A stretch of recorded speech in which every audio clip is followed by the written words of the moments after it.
여러분, 우리가 살아가면서 약간 무섭게 느껴지고 별로 만나는 거 반갑지 않은 사람들이 있다면 경찰이라고 생각합니다.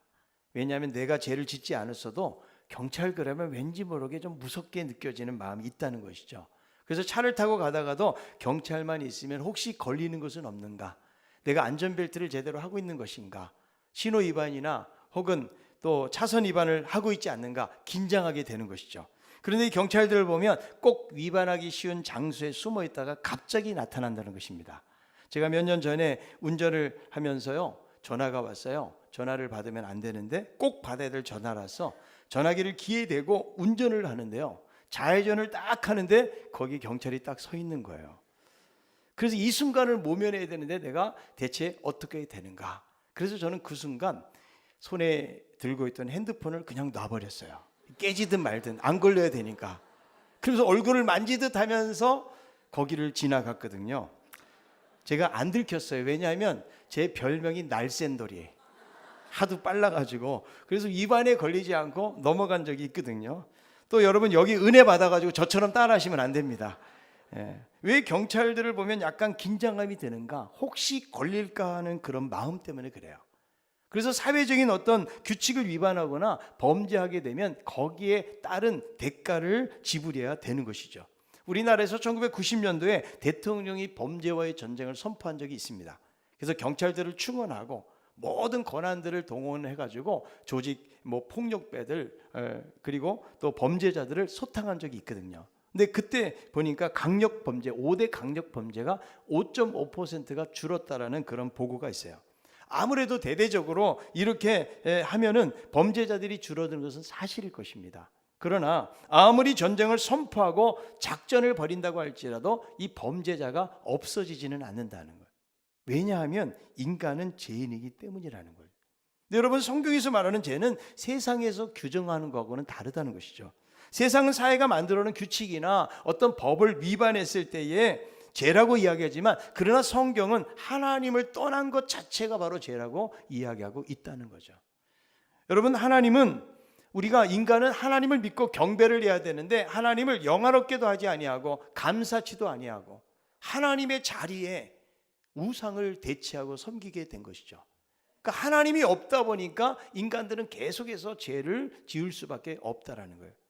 여러분, 그래서 로마서 1장에 보니까 이방인들의 죄에 대해서 여러 항목에 대해서 열거하고 있습니다. 그 모든 것들은 사형에 해당하는 죄라고 이야기를 하고 있는 것이죠. 그리고 이 이방인들의 죄를 보면서 그들은 이런 형벌을 받아야 마땅하다고 여기는 사람들, 바로 유대인들이죠. 하나님을 잘 믿는다고 자처하고 자부하는 그들도 역시 심판의 대상이라고 로마서 2장은 말씀해주고 있다는 것이죠. 그러니까 여러분, 율법이 있는 유대인이든 율법이 없는 이방인이든 전부 다 심판을 받을 수밖에 없다라는 것이죠. 여러분, 하나님의 심판이라는 것은 의롭고 참되기 때문에 불의가 없는 것입니다. 아무리 율법을 잘 지키고 자랑하는 사람들도 하나님의 심판에서 벗어날 수가 없다라는 것이죠. 그래서 진정한 하나님의 백성은 육신적으로 할례를 받은 육신적인 유대인이 아니고 바로 마음의 할례를 받은 자가 진정한 하나님의 백성이라는 사실에 대해서 우리가 지난주에 살펴보았습니다. 여러분, 유산이나 혈통이 아니라는 거예요. 전통이 아니라는 거예요. 사람은 자신의 행위에 따라 정죄를 받게 되어 있다는 거죠. 그래서 율법을 가지고 있는 유대인들도 다 율법을 지켜낼 수가 없기 때문에 아무리 열심히 있고 율법을 자랑하고 의지하고 선한 것을 좇는다고 할지라도 하나님의 심판의 대상에서는 벗어날 수가 없는 것입니다. 유대인이라고 말하는 내가 율법을 의지하고 하나님을 자랑하고 하나님의 뜻을 분별하기 위해서 그렇게 노력하는 내가 어리석은 자들의 선생이고 어린아이들의 선생이라고 스스로 여기고 있는 내가, 이러면서 말씀하고 있잖아요. 유대인들의 교만과 위선에 대한 말씀을 하는 것이죠. 여기에 대해서 이런 질문이 나온 거죠. 하나님의 법을 지키려고 노력하는 유대인들이 진짜 유대인이 아니라면, 그렇다면 유대인이 낳은 것이 무엇입니까? 할례라는 것이 하나님의 백성이 되는 하나의 수단이 되는데 이 할례가 낳은 것이 무엇입니까? 이런 질문이 나올 수밖에 없다는 것이죠. 하나님께서 유대인들을 이방인처럼 똑같이 생각하고 있다면 대체 유대인을 선택하고 부르신 것은 과연 어떤 의미가 있는 것입니까? 이런 질문이 나올 수가 있다는 거예요. 거기에 대해서 로마서 3장 1절은 이렇게 이야기하죠. 그런즉 유대인의 나음이 무엇이며 할례의 유익이 무엇이냐, 이런 질문을 하고 있는 것이죠. 그러니까 여러분, 유대인들도 다 하나님의 심판 아래 있고 죄인으로 고발이 되었기 때문에 거기에 지금 제기될 만한 여러 가지 문제들에 대해서 지금 이야기를 하고 있는 것이죠. 유대인이 낫다는 것이 무엇이고 할례는 무슨 유익이 있습니까? 여기에 대해서 2절에 보니까 유대인들은 하나님의 놀라운 특권을 갖게 되었다는 거예요. 그것이 뭐냐면 하나님의 말씀을 받게 되었다는 거죠. 하나님이 어느 민족보다도 유대인들을 사랑하셔가지고 그들에게 하나님의 말씀을 주셨다는 거예요. 다른 이방 사람들은 우상을 섬기고 살아계신 하나님을 만날 수가 없는데 유대인들은 특별히 하나님께서 그들에게 말씀을 주셨기 때문에 이것은 그들에게 놀라운 특권이라고 이야기를 하고 있는 거죠. 여러분, 하나님의 말씀을 받게 된 것이 놀라운 일이에요. 세상에 여러분 많은 종교들이 있잖아요. 다 경전들을 가지고 있어요. 근데 이 경전들은 전부 다 인간들이 쓴 겁니다. 그런데 하나님의 말씀은 계시예요. 하나님이 주신 것이다. 그래서 베드로후서 1장 21절에 이렇게 말씀합니다. 예언은 언제든지 사람의 뜻으로 낸 것이 아니요 오직 성령의 감동하심을 받은 사람들이 하나님께 받아 말한 것임이라. 사람의 뜻이 아니라는 거예요. 하나님의 감동을 받은 사람들이 하나님으로부터 받아가지고 이것을 썼다라고 이야기하고 있다는 것이죠. 여러분, 보통 이런 샤머니즘이나 미신에는 말씀이 없어요. 거기는 여러분 각자의 경험과 체험이 중요합니다. 그러다 보니까 진짜인지 가짜인지 구별하기가 어렵고요. 그리고 종교를 빙자한 사기꾼들이 거기에는 많이 있다는 거죠. 여러분, 이 미신은 신의 뜻이 중요한 것이 아니에요. 내가 어떻게 하면 이 복을 받게 될 것인가, 여기에 대한 관심이 있기 때문에 거기에는 윤리도 필요가 없고 도덕도 필요 없고 말씀이라는 원리도 없는 것입니다. 그런데 먼저 선택을 받은 유대인들에게는 하나님의 말씀이 주어졌는데 이것이 큰 축복이라는 거예요. 여러분, 우리들도 마찬가지예요. 하나님이 우리에게 이 성경 말씀 주셨다는 것이 얼마나 감사한지 몰라요. 우리는 성경을 통해서 하나님을 만나게 되고 우리 인생을 향한 하나님의 놀라운 계획을 알게 된 것입니다. 그래서 우리가 인생을 살아가는데 가장 필요한 게 말씀이에요. 이것은 인생의 나침반과 같은 역할을 하는 것이죠. 요즘 여러분 자동차 타면서 내비게이션 사용하지 않는 사람이 어디 있겠어요? 내가 한 번도 가보지 못한 길은요, 생각을 많이 한다고 생각나는 것이 아닙니다. 내비게이션이 지침을 따라가야 된다. 그래서 여러분, 우리가 꼭 들어야 될 두 가지 말씀인데, 하나는 하나님 말씀에 귀를 기울여야 돼요. 또 하나는 뭐냐, 내비게이션에 나오는 여자 말을 잘 들어야 됩니다. 그래야 여러분 방황하지 않고 바른 길을 찾아갈 수가 있다는 거죠. 그래서 여러분, 유대인들에게 이미 이런 놀라운 특권이 주어졌다라고 이야기해주고 있다는 거죠. 하나님은 세상을 경영하는 방법을 이 성경에다 기록해 놓으신 거예요. 그리고 유대인들에게 이것을 맡겨 놓으셨다는 거예요. 그런데 이런 놀라운 특권을 가지고도 유대인들은 이 하나님의 말씀에 제대로 순종하지 않았다는 거예요. 여러분, 세계 2차 대전 당시에 손전등은 매우 드물었어요. 그런데 산을 행군하는 군인들에게는 손전등이 주어졌다는 거죠. 이거는 놀라운 여러분 특권이라는 거예요. 사람도 구경도 못하는 것들을. 그런데 아무리 나에게 손전등이 있다고 할지라도 이것을 사용하지 않으면 아무런 소용이 없다는 것이죠. 여러분, 하나님의 말씀이 얼마나 귀한 것입니까? 근데 이것을 여러분 믿고 순종하지 않으면 아무런 소용이 없다는 것이죠. 여러분, 3절에 이런 질문합니다. 어떤 유대인들이 믿지 않아서 정죄를 받는다면 하나님의 약속을 폐하고 하나님을 거짓말장애로 만드는 것이 아닙니까? 유대인들이 하나님의 약속을 믿지 않아서 정죄하신다면 하나님이 아브라함과 그 자손에게 주셨던 그 약속은 어떻게 되는 것입니까? 이런 질문을 하고 있는 것이죠. 여러분, 하나님의 약속은 믿는 자에게 효력이 있고 성취가 된다는 거죠. 아무리 선택을 받고 하나님의 백성이 되었다 할지라도 믿고 순종하지 않으면 아무런 소용이 없다는 것입니다. 여러분, 출애굽할 때에 어떤 말씀을 주십니까? 문설주에다가 어린 양의 피를 가족 숫대로 바르라고 이야기하죠. 양을 잡아가지고. 그래서 이 모든 거기에 있는 이스라엘 사람들에게 이야기를 했을 거 아니에요. 내가 아무리 이스라엘 백성이라 할지라도 거기에 다른 짐승의 피를 바르거나 혹은 그렇게 행하지 않으면 죽음의 사자는 거기에 들어가서 그 큰아들을 죽이는 거죠. 왜 그러냐면 믿고 순종하지 않았기 때문이라는 거예요. 이게 여러분 되게 중요해요. 여러분, 하나님의 백성이 되고 하나님의 말씀을 받았다는 것 자체가 심판에 대한 면책 특권을 주어지는 것은 아니라는 거예요. 히브리서 4장 1절은 이렇게 말합니다. 읽어봅니다. 그러므로 우리는 두려워할지니 그의 안식에 들어갈 약속이 남아있을지라도 너희 중에는 혹 이르지 못할 자가 있을까 함이라. 두려워하라는 거예요. 무엇을 두려워하는 거예요? 안식에 들어갈 약속이 있다고 할지라도 여기에 미치지 못하는 사람이 어디 있다는 거예요? 공동체 안에 있다는 거예요. 여러분, 교회를 다니잖아요. 천국에 대한 약속이 있거든요. 그런데 이 약속이 주어져 있다고, 교회만 다닌다고, 세례만 받았다고, 무슨 직분이 있다고, 내가 열심히 어떤 봉사를 했다고 해서 그것이 무조건 자동적으로 주어지는 것이 아니라는 거예요. 믿고 순종하는 자에게. 여러분, 하나님의 아들이, 예수 그리스도가 하나님의 아들이라는 사실을 내가 알면 뭐예요? 그분이 십자가에서 죽으셨다는 사실을 모르는 사람이 어디 있어요? 문제는 뭐냐면 이 사실을 믿고 하나님의 말씀대로 순종하는 삶을 살 때에 언약이 성취가 된다라고 이야기하고 있다라는 거예요. 여러분, 이스라엘 백성들은요, 그런 놀라운 특권을 경험했어요. 그런데도 이 말씀을 받아들이지 않아요. 순종하지 않았기 때문에 그 실패의 책임을 하나님에게 돌릴 수가 없다라는 거예요. 여러분, 자신이 받아들이지 않은 것을 하나님에게 책임으로 돌릴 수 없다라는 말이죠. 여러분, 이 하나님은요, 얼마나 이 불순종하고 신실하지 못한 이스라엘을 참고 기다리셨는지 몰라요. 구약의 역사를 보면 계속해서 선지자를 보냅니다. 보내고 또 보내고.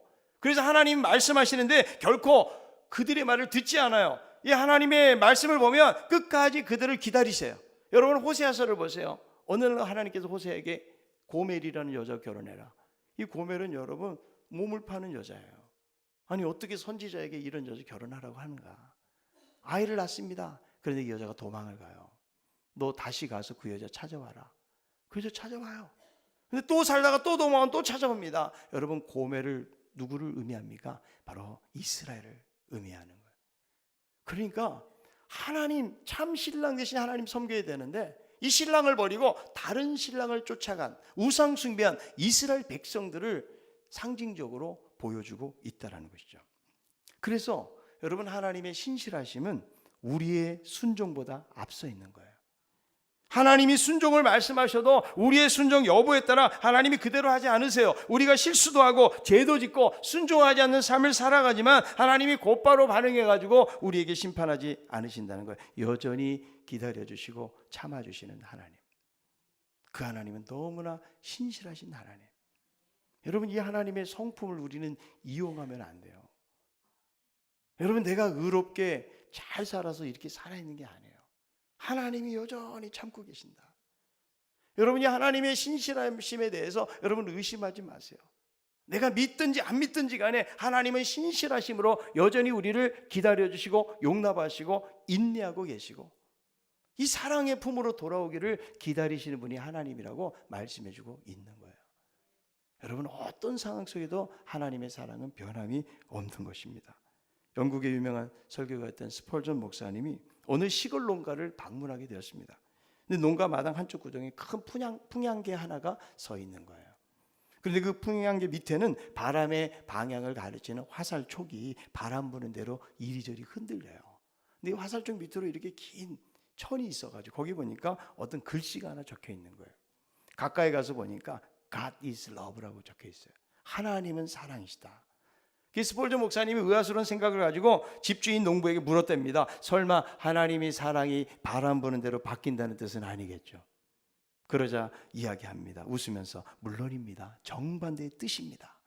바람은 어떤 방향으로 불든지 간에 하나님의 사랑은 변함없이 우리의 가정과 함께 하신다는 의미에서 그거를 거기에다 써 놓았습니다. 여러분, 하나님의 사랑은 변하지 않는 사랑이에요. 아멘. 바람이 아무리 불어도 여전히 변하지 않는 사랑으로 우리에게 말씀하시고 다가오신다는 거예요. 로마서 8장 38절 39절은 이렇게 말씀합니다. 내가 확신하노니 사망이나 생명이나 천사들이나 권세자들이나 현재일이나 장래일이나 능력이나 높음이나 깊음이나 다른 어떤 피조물이라도 우리를 우리 주 그리스도 예수 안에 있는 하나님의 사랑에서 끊을 수 없으리라. 그래서 여러분, 이 말씀이 얼마나 우리들에게 안정감을 주는지 몰라요. 여러분, 사람은 기댔다가 배반하고 상황에 따라, 감정에 따라 달라지는 것을 많이 경험하게 되죠. 그러나 하나님은 끝까지 하나님의 사랑으로 우리를 붙드신다고 말씀해주고 있는 것입니다. 여러분, 우리가 하나님 앞에 나아가는데 잘못한 것도 한두 번이죠. 여러분, 우리가 하나님 잘못했습니다, 회개했으면 우리가 돌이키고 살아야 되잖아요. 그런데 돌아보면 분명히 회개한 거 잘못했다라고 이야기했는데 여전히 또 그 죄를 짓고 있어요. 우리가 여러분 꼭 몰라서 죄를 짓는 것이 아닙니다. 이미 알고 있고 이렇게 살면 안 된다는 것을 알면서도 여전히 그 죄를 짓고 있다라는 거예요. 그래서 여러분, 우리들 모두는요 다 전과자들이에요. 자, 옆에 있는 분에게 당신은 죄질이 불량한 사람입니다. 하나님이 참으시는 거예요. 내가 대단하게 다른 사람들보다 선하게 살고 신앙생활을 잘하기 때문에 하나님이 나를 이렇게 축복하시는 것 같지만 여전히 우리가 실수하고 넘어지고 하나님이 원치 않는 삶의 방향으로 나아간다고 할지라도 여전히 하나님은 우리를 사랑하시고 우리를 기다리고 계시다. 로마서 3장 4절, 그럴 수 없느니라 사람은 다 거짓되되 오직 하나님은 참되시다 할지어다. 아멘. 그래서 여러분, 유대인들이 율법을 받았고 하나님의 약속을 받았는데 하나님이 심판하는 것이 불의하다고 말할 수가 없다라는 거예요. 결국은 자기들의 불신앙 그리고 불의에 기인한 것이고 하나님의 심판은 참되시기 때문에 여기에 대해서 아무 말도 할 수가 없다라는 거예요. 하나님을 불의하시다고 말한다면 어떻게 이 우주의 통치자시며 마지막 날 심판하실 하나님이 심판한다고 말할 수 있겠느냐, 이렇게 말씀하고 있는 것이죠. 그러면서 이방인들이나 유대인들 모든 사람들이 하나님의 심판 가운데 있다는 사실을 무엇으로 변증하는가 하면 모두가 오늘 말씀에 있는 것처럼 죄 아래에 있다라는 거예요. 자, 로마서 3장 9절에 있는 말씀을 읽어봅니다. 그러면 어떠하냐? 우리는 나으냐? 결코 아니라 유대인이나 헬라인이나 다 죄 아래에 있다고 우리가 이미 선언하였느니라. 유대인이라고 나은 것이 없다라는 거예요. 우리는 누구를 말하는 걸까요? 지금 이 편지를 받고 있는 로마에 있는 그리스도인들을 말하는 것이고 이 말씀을 듣고 있는 모든 그리스도인들을 말하는 거예요. 우리는 하나도 나은 것이 없다. 하나님을 잘 믿는다고 자처하는 사람들이나 전혀 하나님을 모르는 사람들이나 이렇게 하나님의 말씀을 듣고 예배하고 열심히 살아가는 우리들 모두도 전혀 나은 것이 없다. 여러분, 사람들의 변명이 무엇일까요? 자신은 양심을 따라 살았다고 이야기합니다. 세상의 도덕을 잘 지키고 내가 그래도 다른 사람들보다는 그렇게 나쁘지 않다라고 말합니다. 나름대로 열심히 종교적 생활을 했다고 여기는 사람도 있어요. 유대인들처럼 하나님 잘 믿는다고 자처하는 그런 사람들도 있다는 거예요. 그러나 모두가 죄 아래에 있다라고 이야기하고 있는 것입니다. 청교도 시대에 있었던 일인데요, 당시 한 사람이 교회에 들어오면 그 지역 교회에서는 그를 교회 회원으로 받아들이기 위해서 교회위원회와 입교 문답을 한다는 것이죠. 그래서 이제 장로님들이 묻는 거예요. 한 자매에게 묻습니다.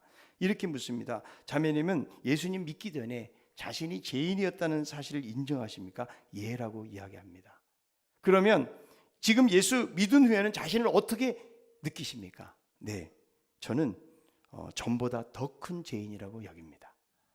이렇게 말하니까 그러면 예수 믿기 전하고 예수 믿은 후하고 무엇이 달라졌습니까? 여기에 자매가 대답을 하는데 이 말이 아주 유명한 말이 되었다고 그래요. 전에는 제가 죄를 향해서 달려가는 죄인이었지만 이제는 죄로부터 도망치는 죄인입니다. 그래서 여러분, 모든 인류는 죄 아래에 있다는 거예요. 자, 로마서 3장 10절부터 이 말씀이 있어요. 기록된 바 의인은 없나니 하나도 없으며 깨닫는 자도 없고 하나님을 찾는 자도 없고 다 치우쳐 함께 무익하게 되고 선을 행하는 자는 없나니 하나도 없도다. 여러분, 요즘 미세먼지로 인해서 온 나라가 힘들어요. 이제는 숨도 제대로 쉴 수 없는 나라가 되었다라고 그렇게 신문에서도 이야기하고 우리들도 정말 온 걱정이 미세먼지. 엊그제 신문에도 보니까요, 이 정도의 미세먼지면요 한 사람이 하루에 담배를 한 6개 피는 거하고 똑같다는 거예요. 며칠 동안 미세먼지가 계속되면 담배 한갑 핀 거하고 똑같은 거예요. 그래서 여러분, 미세먼지 무섭지만 사실 더 무서운 것은 초미세먼지가 더 무섭다는 거예요. 여러분, 한국에 이 미세먼지가 가득하면 이 땅에 있는 모든 사람들은 이 먼지를 피할 수가 없어요. 아무리 마스크 껴도, 아무리 산속에 들어가 있다고 할지라도 호흡하는 사람은 이 공기를 마셔야 되기 때문에 예외일 수가 없다라는 거예요. 마치 여러분, 우리가 제 아래에 있다는 이거하고 똑같다라는 거예요. 좀 덜 마시고 더 많이 마셨다라는 거지, 모두가 마실 수밖에 없다. 모두가 제 아래에 있다. 그래서 말씀은 뭐라고 얘기합니까? 의인은 없나니 하나도 없다라고 이야기하는 거예요. 아무리 하나님의 말씀을 이미 받았고 이방인들보다 유리한 자리에 있는 그런 유대인들이라고 할지라도 죄인이라는 범주를 벗을 수가 없다. 여러분, 유대인들은 불만일 수밖에 없어요. 그래서 이런 여러 가지 질문들을 제기하고 있는 것이죠. 그러나 그들도 전부 다 심판의 대상이고 지금 말씀을 듣고 있는 우리들 모두도 죄 아래에 있다라고 성경은 선언하고 있는 것입니다. 그러면서 여러분 11절부터 18절까지 인간의 타락상에 대해서 이야기하는데요. 이렇게 말합니다. 깨닫는 자도 없고 하나님을 찾는 자도 없고 다 치우쳐 무익하게 되고 선을 행하는 자가 하나도 없도다. 그들은 목구멍은 열린 무덤이요 그 혀는 속임을 베풀고 입술에는 독사의 독이 있고 그 입에는 저주와 악독이 가득하다. 그래서 지금 여러분, 이 말씀들은 시편에 있는 말씀, 이사야에 있는 말씀을 인용해 가지고 말씀하고 있는데요. 여기 없다라는 말이 6번이 등장해요. 그런데 이 말씀을 읽어보면 좀 표현이 너무 과한 것 같아요. 너무 극단적이고 너무 과격한 표현으로 하고 있다는 여러분 느낌이 들지 않습니까? 여러분, 죄인까지는 인정해요.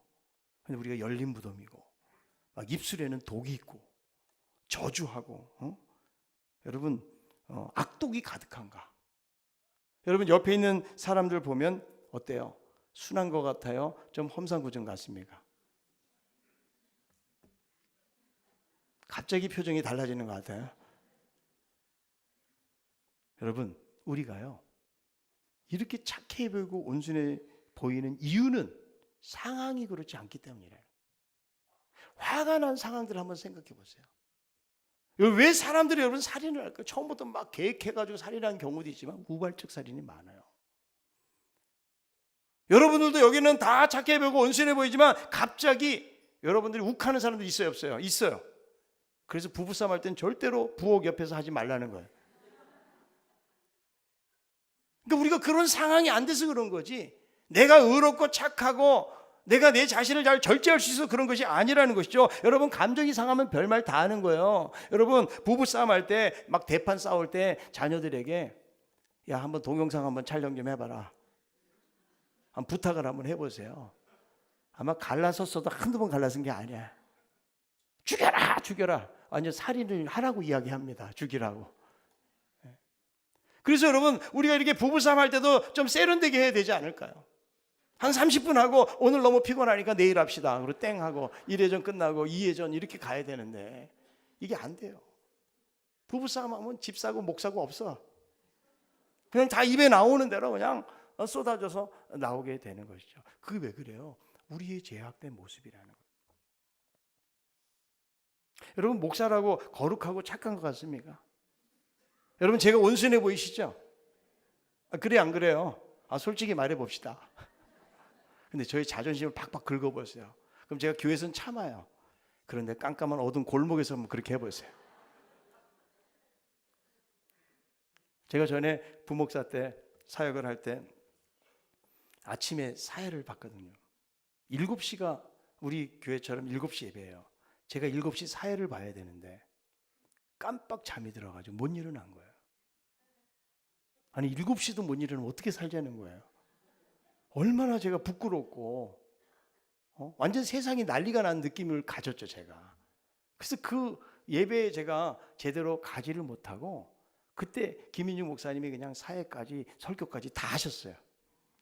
근데 그 다음 주가 됐는데 전화가 온 거예요. 한 집사님이, 목사님이 일어나셨어요. 제가 얼마나 열받는지, 아니 잘못은 제가 해놓고 저에게 전화를 하니까 이 목사가 분명히 다음 주에도 못 일어날지 모른다. 분명히 속으로는 뭐 저를 염려해서 전해주겠지만 전화를 받는 저는 열받았어요. 야, 나를 엄청 무시하고 있구나.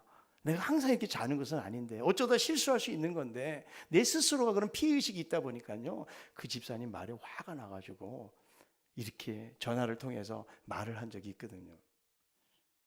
여러분, 나도 나를 보고 놀랄 때가 있지 않습니까? 막 운전하고 가다가 갑자기 말이죠, 내가 깜짝 놀라는 거예요. 왜 이런 말이 나오나? 그러니까 여러분, 죄가 없어진 것 같지만 사실은 죄가 우리 안에서 잠자고 있는 거예요. 이게 언제 튀어나올지 모르는 거예요.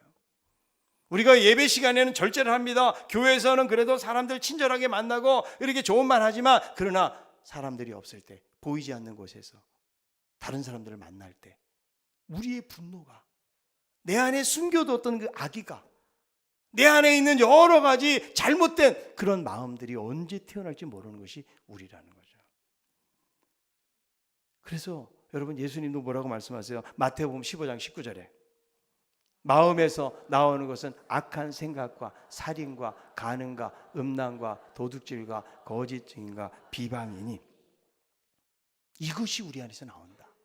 그래서 에레미야는 가장 세상에서 부패한 것이 뭐냐? 인간의 마음이라고 이야기하고 있는 거예요. 부패하고 타락한 인간은 속에서 여러분 착하고 선한 생각만 하는 것 같지만, 자, 그렇다면 우리는 이런 질문을 하는 거죠. 다 치우치고 선을 행하는 자가 없고 하나님을 찾는 자가 정말 한 사람도 없는 것일까?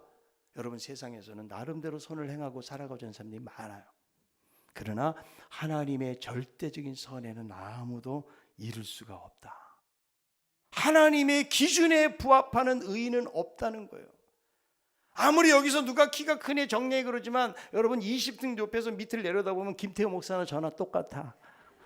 별로 다를 바가 없어. 거기서 거기야. 한 20cm밖에 차이가 안 납니다. 그러니까 여러분, 하나님의 그 기준에 이르러야 되는데 거기에 이를 자가 아무도 없다. 전도서 7장 20절에 이렇게 말합니다. 선을 행하고 전혀 죄를 범하지 아니하는 의인은 세상에 없기 때문이로다. 여러분, 죄인도 착한 죄인은 없는 거예요. 우리는 죄를 짓는데 조금 덜 짓고 더 많이 짓는 것이죠. 다 도토리 키재기를 하고 있는 거예요. 나는 미세먼지 조금 덜 먹었어, 더 많이 먹었어, 그 차이지. 안 먹는 사람은 전혀 없다. 의인은 없나니 하나도 없고 모두가 죄 아래 있다고 성경은 선포하는 거예요. 그리고 이 죄의 최종적 증거가 무엇입니까? 19절에 보니까 그들의 눈앞에 하나님을 두려워함이 없느니라. 하나님에 대한 두려움을 상실했기 때문에 이런 죄로부터 돌이키지 않는다고 성경은 말씀하는 거죠. 우리 모두는 전부 다 죄 아래 있는 거예요. 죄인입니다. 이 죄로부터 벗어나는 방법은 한 가지밖에 없어요. 우리가 죄인임을 인정하고 하나님을 두려워하고, 그리고 하나님의 절대적인 선을 만족시키는 예수 그리스도, 그분을 의지하고 나아가는 것밖에 죄로부터 탈출하는 방법은 없다는 것이죠. 우리가 이렇게 예배를 잘 드리고 유대인들처럼 나는 이렇게 열심히 사는 사람이야 라고 말하지만 하나님의 선에 의에 이룰 수 있는 사람은 없기 때문에 우리도 겸손하게 하나님을 의지하면서, 하나님, 내가 내 힘으로 율법을, 이 말씀을 지키면서 살아갈 수가 없습니다. 오늘도 하나님의 은혜가 필요하고 예수 그리스도가 필요합니다. 여러분, 이런 고백이 우리에게 있어야 될 것이죠. 우리의 교만함과 위선, 마치 유대인들이 가졌던 교만과 위선이 우리 안에 있을 수 있다고요. 나는 그래도 다른 사람보다는 선하게 살고 있어, 양심적으로 살고 있어, 내가 나름대로 하나님 나라를 위해서 열심히 살고 있어 라고 말하지만 여전히 우리는 죄로부터 도망치는 죄인에 불과한 것이. 여러분, 우리 모두에게 예수 그리스도의 큰 은혜가 필요합니다. 복음으로 살아가는 우리 모두가 다 될 수 있기를 바랍니다.